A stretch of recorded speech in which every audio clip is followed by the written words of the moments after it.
Start up, man. Yeah, maybe episode 8, maybe episode 9. Somewhere in that range. Yeah. Because this last one was 7, but I think the last one was supposed to be 8. Oh, see, that's where you get confused right there. Yeah. Ooh. Yeah. Like you said, man, something, man. Episode something. In that we range. here. Yeah, you know what I'm saying? Don't matter. Hey, we here. We have a returning guest, Prolific.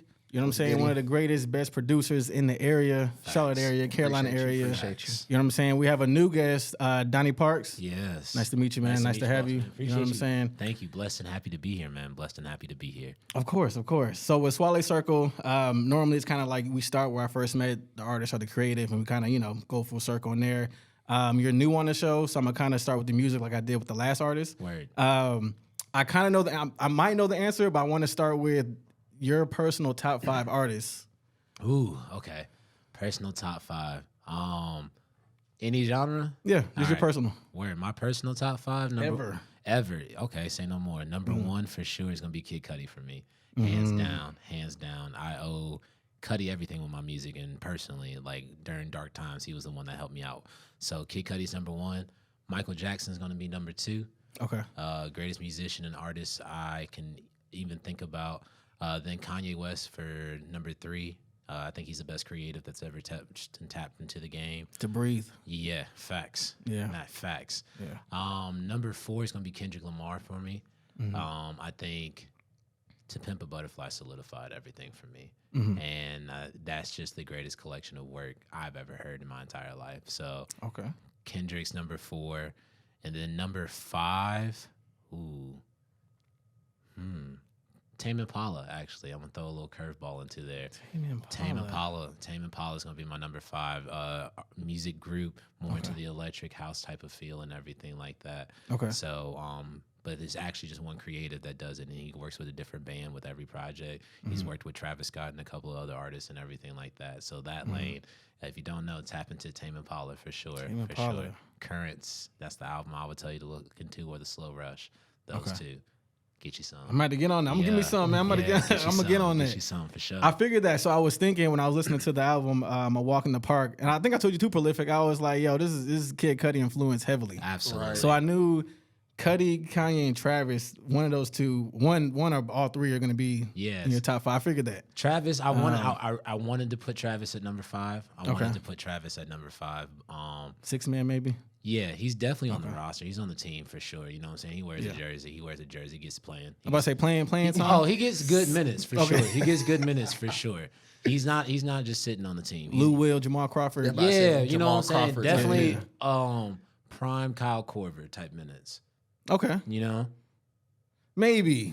He's not really as cultured as like a Jamal, man. He kind of shifted the game a little bit. That's fair. You know? I'll give you that. I can agree with that. We can ride with Jamal Crawford. Jamal. Yeah, we can ride with Jamal Crawford. I like that. That's cool. So with that, Walk in the Park, it dropped in January of this year. My translation of the album, because I've been listening to it I listened to it a couple times since Prolific sent it originally, like a couple months ago, whenever we first had our interview. Word.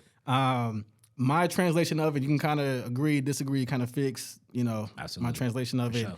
What I got from it is kind of like you're elevating your life. You're elevating in your life. You're separating yourself from people who you used to associate yourself with, whether that's friends or relationships, and kind of like you're no longer in that negative space. You kind of like essentially like you found yourself. You know what I'm saying? You're ready to take things to the next level. So No, you got it pinpoint accurate. For sure. Okay. I think that was the biggest thing. Playing into the idea of understanding who I am, knowing that I'm a newer artist, and so I'm the type of person that believes in the art. I think especially nowadays when you see a lot of people just drop singles and just try to drop and make themselves pop off of that idea. I respect the idea of creating a project, creating an artwork, creating a moment in time, which is what I view a project as. An album is a moment of time, a time capsule. So for me, I think A Walk in the Park was that time capsule of exactly what you said, going through getting out of a 5-year relationship and dealing with that. And what does that mean to recuperate and regrow and figure out who you are from that way? Having friends that went one route and you thought you was going to go another route with them. So the difference in the transition and finding new friends, new friend groups, finding yourself after being in dark places in life and everything like that. And just being able to share that journey of where I started to where I finished and how I view life now. So, taking a walk in the park with me, really journeying and taking the process through my mind and seeing exactly what it takes in each step I took to get to where I'm at now. I like that. That's a great answer. I like that. I think a lot of people, mental health is huge. I'm big on it. it's one of those things where I knew it was a thing, but until you deal with somebody who has mental health issues, you kind of, it's not like a joke, but it's kind of like suck it up, deal. You know how parents are, you know what I'm saying? Suck it up, deal with it. But then when you deal with somebody with it, you realize like your mental health is huge. Especially in the Black community too. It's not, it wasn't a big thing, especially when I was growing up and everything like that. And so, you know, you always taught to kind of hold everything in, tuck your feelings in. Suck it up. Real men don't cry, real men don't express emotions and things like that. But that's not true. You know what I mean? And at the end of the day, a real man is able to confront you and be able to speak to you about, hey, I feel this way and this is where I was at. And if you relate, let's have a conversation. If not, let me at least tell you a story so I can make you get you there. So it's huge. My mom's a mental health nurse as well too, so she's always been someone who's taught me how to stay in tune with what I got going on here and don't let the outside world affect what's going on in your head. And that's easier said than done. But again, like how the album is about, it's about the whole entire process of understanding what does it mean to keep this in your mind and keeping your mental health stable as you deal with all the other elements of the world and stuff. That's true. Did you realize, because a lot of people don't, when you're in that dark place, did you realize you were in a dark place, or it took for you to get out of it to realize like, okay, I was down bad? That's a great question. A great question. I would say it's probably a combination of both. I think, personally speaking, when you are facing depression, and when I was in my depression and everything like that, I think the first step in the first stage was thinking that I'm all good. You know, not accepting the fact that it's just hard. Life can be hard, or I'm just at a sad point in life. And so you try to force yourself to do a whole bunch of other things, and this, that, and third, distractions, whether it's partying, drinking, alcohol, this, that, and the third. I had a couple of things I was jumping into just to get my mind off of just where I was really at, which was just a bad state of mind and not being comfortable with myself. So I try to distract myself. And then once you hit what's called rock bottom, when you're super low point and everything, and you do something either to a friend or to a person that you really care about, or people do something to you that makes you realize exactly where you're at. And so that's, to me, kind of the process of where it was. It was a bunch of distraction for about a year or so, to the point of even when I first started making music, I was in that negative headspace and I didn't realize it. And so I took a whole year off of making music. I remember talking to Pro about that and working through that whole entire mindset, but I was done. I just couldn't do it. I couldn't find the love for it no more. So that was that rock bottom point to me. So isolation for a whole entire year, and then the process of moving forward and figuring out what it is and being comfortable enough to talk about, I was in a dark place, but I'm better now. You know what I mean? Right. And that's the truth, and that's the power behind it. It's the fact that I'm able to say I'm better afterwards, you know? Ooh, yeah. So that's one of my big things I tell a lot of people who are just whether it's depression or just anything that's negative. I'm just like, you got to keep going through that dark tunnel, because there's always light. Absolutely. But you got to keep going though. Because you never know. What I mean? You can't so stop. I might say, even when you're driving and stuff like that and it's late at night, you know, you go into those tunnels, sometimes it takes a while to see that It light. takes a minute, yeah. You know what I'm saying? Right. But if you stop driving, you're going to be stuck. Facts. So you got to keep pushing through that tunnel in order to get to the other end. So that's just what it is, and that's really what the album's about, is that anybody can get to the other side, because I was able to get to the other side. And there's no difference between me and you. We're all the same people dealing with the same situations. It might just be different caveats to it, but it's still the same things, and we all want happiness. So if I can reach that point of happiness, no matter where you're at, you can reach the same thing. You can everybody goes through something. Because I know even Prolific, we talked about the last pod, you were kind of balancing working, I think you said at Amazon and doing the producer thing and the solar thing. So you kind of like everywhere with it, but then got through it. You know, I mean, you knew, but it was like, when can I quit? You know what I'm saying? And you got to that point where it's just like, cool, I'm out, I'm going to do my own thing, believe my own brand, and, you know what I'm saying, you got to where you're at right now. Nah, exactly. You know what I'm saying? Yeah. So, yeah, man, that's dope for both of y'all. I know did you produce the album or no? Yeah, 1,000%. Whole thing? Not the whole thing, like not every track. Okay. Definitely executive produced it. Sure. Got producers like 80 on there, Giovanni's on there. Guy from, where is he from? He's from Norway. Norway. My homeboy Raiden. Oh, wow. He stays in Norway? He stays in Norway. 20-year-old kid. Met him via Instagram about 3 years ago. And he was just messing with my music and stuff. Sent me about a 200 pack of like beats. And he was like, whatever you want, man. Just like figure out what you want to find. So there was a couple on there that I messed with and I recorded to, and ended up with one called Ego. That's the third song on the album. And that's made by Raiden. So shout out to Raiden. Shout out to Norway. We love the Scandinavians. You know what I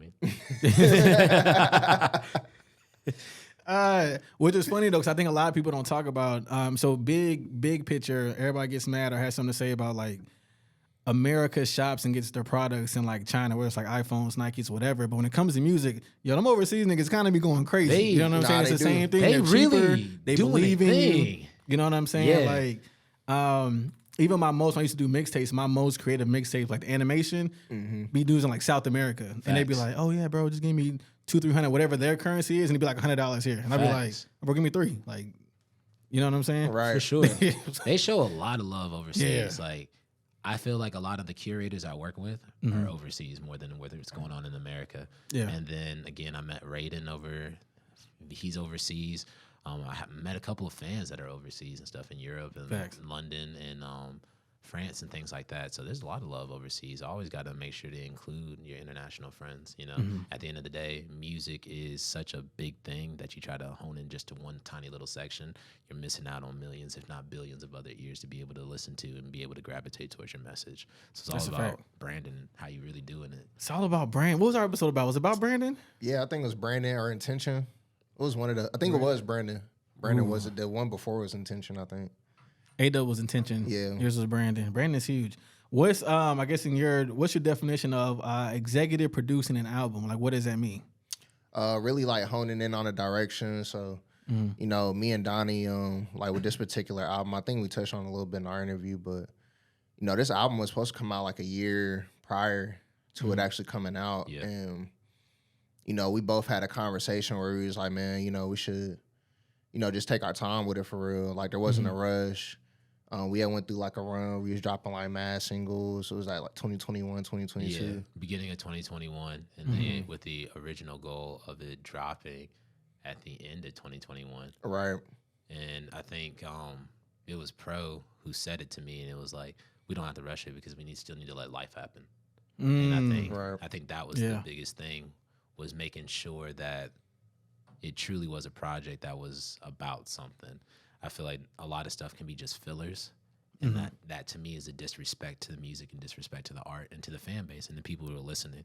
We have favorite artists because they're telling stories and they're really expressing life. We feel like we've grown with whoever's out there. You know, when we first heard Kanye, for me, it was back with, you know, the Holy Trinity, you know what I mean? When it was college dropout, late registration, and graduation. And then seeing that whole entire journey and process to My Beautiful Twisted Dark Fantasy, to Yeezus and all those, you know, I mean, that was that process and that story. The same for Kid Cudi. I mean, I remember hearing a kid named Cudi all the way where he's at now, and it's about that growth that makes me appreciate Cudi more. Facts. So that's the intention that me and Pro were trying to go for with it. Yeah, definitely. And yeah, like you said, like it just didn't feel like, I think we were trying to like really put it out the first time. The timing just didn't feel right. And I think that's a big part of executive producing too. For sure. Like I try to encourage my artists, like, hey, like let's stay consistent, but like let's not rush either. Facts. You know what I'm saying? As an artist, like being consistent doesn't always involve dropping music all the time either. Like you might need to be outside a little bit more at certain points of your career. You might need to be networking a little bit more. Yeah. So as long as you stay consistent, like the music can come at the right time when it needs to come. So like that's like a very big part of you know, our process too, for sure. Facts. I mean, you gotta shoot the free throws, man. Go practice. Let's go do something, bro. You ain't always gotta hoop and get in the real game. I feel that. 1,000%. I was about to say to that. Oh, what you were saying about, because obviously, you know what I'm saying, huge Kanye fan, Travis, Cudi, and all them. That's why I try to tell people, so the state of music that we're in right now, people criticize it, but obviously I DJ, so I kind of know as well, like more in tune with music. Absolutely. I try to tell people that's why a lot of these artists aren't going to last, and I call a lot of them trash. They might have a couple songs that are good, but there's no journey anymore with these artists. No. You know what I'm saying? They're just popping up. There's no mixtapes. There's no first album that people really don't know about. You know what I'm saying? They pop up, they have no music. They have like 10 singles, whatever. Right. You got to have that journey to kind of show where you come from to now. I mean, especially now. I mean, like how you said, how I look at it is nowadays we're living in what I call a microwave industry, in which everybody just going to pop up, try to get that one, call it a day, move that way. Yeah. Everybody's trying to get that get rich quick, that number one hit, this, that, and the third, but they don't really have a body of work. And so we can't attach to them. So they're here today, gone tomorrow. They disappear. Versus, you know, when grandma's cooking and she put it in the oven, you know what I'm saying? She put that crock pot on, letting it sit for hours. We know what's going to be that product. We know it's going to be good. Facts. So that's the same intention you got to have with music. And that's what me and Pro have been working with and making sure intentionally was our purpose, was we going to be consistent, but we're going to make sure what we giving you consistently is quality at the same time too. That's making sure we have the time to take back. There was probably, I think, tell me if I'm wrong. I think 21 different versions of a walk in the park before it Yeah, actually something dropped. like that. And like that's how we move though. It's like I don't feel comfortable until we hit version 10 Yeah. because I know what I'm feeling now ain't gonna be what I'm feeling in a couple months, and it's all about the quality. If the song still sells the same, if the message is still there, let's keep working with it. If not, let's keep on tapping into it, making sure that we don't turn into someone who's just dropping something there and then doesn't have anything that really stands out for them when they Back it up or anything. Yeah. You gotta do your research. You know, if you do your research and ain't nothing coming back up, who's gonna want to stay around? Nobody. Exactly. And that's why I try to tell my my mans, because I go to like a lot of concerts now, like a lot. But I was trying to tell, because Drake is coming too in a couple months, and I was like, I'm probably going to go to both shows. And it was jokey joke. I'm just like, you got to realize, like, music is about dead. You know what I'm saying? Yeah. Like, there's nobody coming after all these guys that are coming here. Like, everybody, like, you know, the 50s coming, Alicia, the Drakes, different things. Like, these guys, Kendrick was here last year, I think. He was here earlier this year, too. Oh, Keem. Yes. Oh, was he there? Was it this year? That was this year. That was King. Okay. Yeah. These artists aren't going to be here, and like you said, the microwave format that we're in right now, when Kanye's done, but when Drake and them are done, when Kendrick is done, there's nobody else behind them. Right. So you better enjoy these guys now while we have them. And it's that void that, for me as an artist, I'm trying to fill. You know, because the time is coming. We need more of it. Exactly, the time is coming. Cole's about to retire. He's already talking about retiring. That's some Cole. Kendrick's on that way. All of the ones that we grew up with, Wayne, 50, you know, Drake, all of them, they're on that time period. But there's nobody there that's been able to really develop a catalog that made us attached to them, like how we are attaching artists now. Facts. So because of that, when they're done, there's going to be a void and there's going to be a space in music. So it's going to be artists like me who are out here trying to take their time and build that quality up. That's going to fill that void a lot easier than someone who's just a microwave. Facts. They don't see it. I told them I was going to the 50 concert next month. They're like, 50 Cent? I'm like, all right, bro. You ain't really understanding. You know, it's just 50. Like, you know, my man got like 2, 3 I can listen to from the back. What are you talking about? Me. It's 50. It's 50, You know, man. nah, It's 50, you know what I'm saying? 50. It's 50. What are we talking about? It's 50. G unit. That's what I'm saying.